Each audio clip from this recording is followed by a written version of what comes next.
Well, I learned deep value from Marty, and deep value or bottoms-up approach to evaluating companies, determining if they're cheap or rich, and where in the cap structure is the best way to express that. That is an integral part of a five-pronged methodology I utilize called BRACE. The B part of BRACE, it's an acronym, is from bottoms up. And I learned that from Marty. I would argue the ranking, living, deep value investor.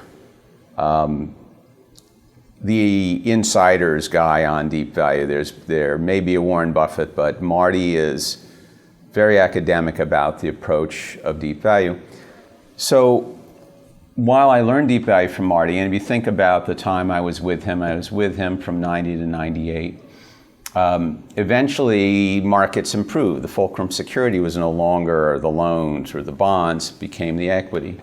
And what was cheap on an intrinsic basis with the greatest prospect of value became equity securities. So in my time over the years 90 to 98, I evolved along with the firm at looking at all securities. So valuing the whole cap structure, which is the C part of BRACE, a full capital structure review, I also began to do when I was working with Marty Whitman. What is the equity worth? Well, if the bonds or the loans are trading at discounts or there are covenant issues at securities senior to the equity, equity markets routinely make mistakes, even to this day, of not looking at more junior securities. I learned that from Marty.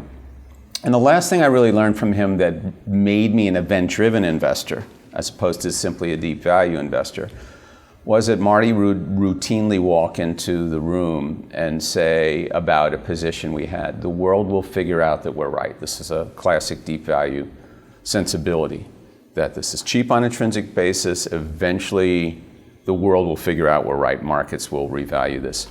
He'd leave the room and I would whisper to my colleagues, I only hope it happens in our lifetime. And that's when it dawned on me. So what is it that, hastens a revaluation of a security that you bought cheaply? Or for that matter, now that I'm running my own thing and my own methodology, I'm agnostic directionally. What is it that revalues a security that is rich and is a short? It's a catalyst. Can we identify a plausible, the R part of BRACE, the revaluation catalyst that will then take the security that is bought right or short right, that we have, as Seth Klarman would say, the margin of safety built into that price, and then revalue it in a step function change. And therefore seize upon the value in our lifetime. For me right now, I'm thinking about looking for catalysts that can occur within a 1-year period of time.